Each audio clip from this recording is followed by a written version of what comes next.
Welcome to Elite Stories, where history comes to life. Subscribe and journey through time with us. Now, let's dive into today's story. "Huh?" shouted Guy. "I am grossly insulted. What traitor has dared to carry to the Duke news of my prisoner? Had I that man, he should hang by the heels for his presumption. Here is a letter from William of Normandy to say that if I do not instantly release Earl Harold, he will send an army against me and race my castle to the ground. What right has the Duke to interfere, I should like to know. The Earl was wrecked upon my land, not upon his. And if a man may not do as he likes with a prisoner whom the wind and waves have brought to his very door, things have come to a pretty pass." The Count thought of the large sum of money which he had made so sure of getting, and rage and defiance swelled in his heart. Then he recollected the great power of William, and reflected that there was nothing for it but to make the best of things. "Hey, Giles," he called to his seneschal, who with a somewhat faltering step was venturing to cross the courtyard. "Ask Earl Harold to have the goodness to speak with me."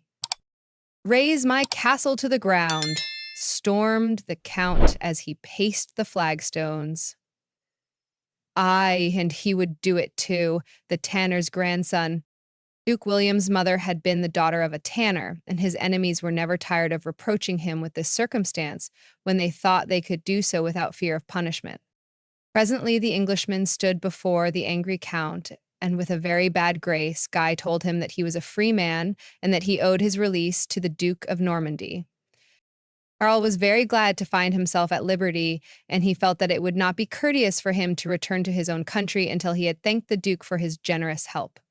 Some of his men were sent to England to tell King Edward of his safety, and with only a few followers, he set out for the court of Duke William. Soon the Earl and the Duke met. Harold, short and strong, with his good, honest English face and steadfast blue eyes. William, almost a giant in height, stern and proud, with steely eyes, and a face that had never yet shown pity to any that opposed him. The two men had been friends of old, and they liked and admired each other. William gave Harold a warm welcome to his dominions. At the court of the Duke, Harold found his youngest brother, Wulfnoth, who had been sent to Normandy as a hostage many years before. Each day was made a festival. The Duke held tournaments in honor of his guest and went hunting and hawking with him. And the Englishman showed such skill in all manly exercises that William learned to respect him more and more. One day something happened which made him feel more than ever what a pity it was that this man must one day become his enemy. Harold was walking on the seashore with his brother and the Duke and a train of nobles when several of the knights became caught in a quicksand and would have been lost had not Harold rushed forward and with his unaided strength dragged each one of them into safety upon firm ground. The Duke said to himself that the short, sturdy Englishman was the bravest knight he had ever seen and the one best fitted to become a king. Yet all the time that he was outwardly showing the greatest friendship for his guest, he was secretly making plans by which he might compel Harold to help him to become King of England. Whew!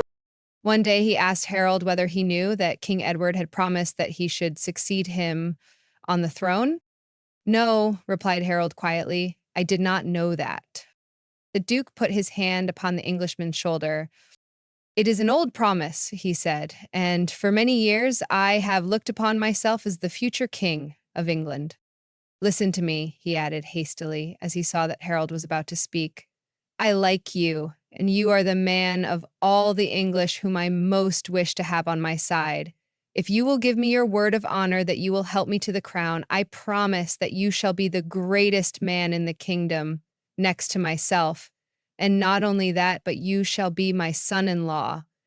I will give you my daughter Adela for your wife. Now is it a bargain, son-in-law Harold?"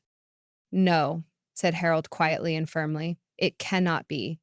I cannot marry your daughter, because I already love a lady in England, Edith, a ward of the king, and you will never, with my consent, become king of England, because the English people have the right of choosing their own king, and we will never willingly have a Norman to rule over us. If King Edward made you any such promise, he did very wrongly, for the crown of England is not his to give away." Duke William was silent, and his eyes blazed with anger, as they always did when his will was crossed. So be it, he said, when he had regained sufficient mastery over himself to be able to speak. I do not require help that is not freely given.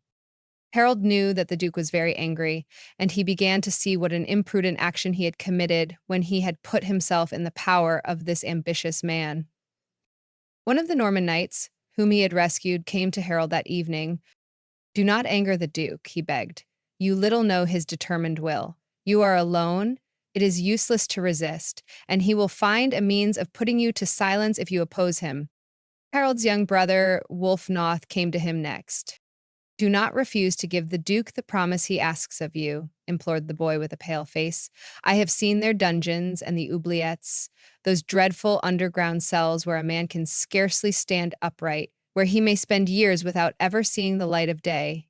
Oh, Harold, the Duke has sworn to imprison both you and me if you refuse to help him. Promise, Harold, promise. And when you are safe in England, no one can make you hold to a promise which has been forced from you. Harold passed the night in great perplexity.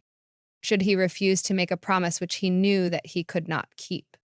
Then he and his young brother would be cast into these dreadful hiding places, and they would never be heard of again. In years to come, Englishmen might walk over the very turf under which they lay and not know that beneath their feet the lost earls were still living, buried deep from the blessed sunshine and the song of the birds and the faces of their fellow men. Would it be right of him to bring such a fate upon his brother, then his native land? What would become of England while Harold lay in his dungeon? Thanks for watching Elite Stories. If you enjoyed this journey through history, don't forget to like, share, and subscribe. Stay tuned. The next part is coming soon.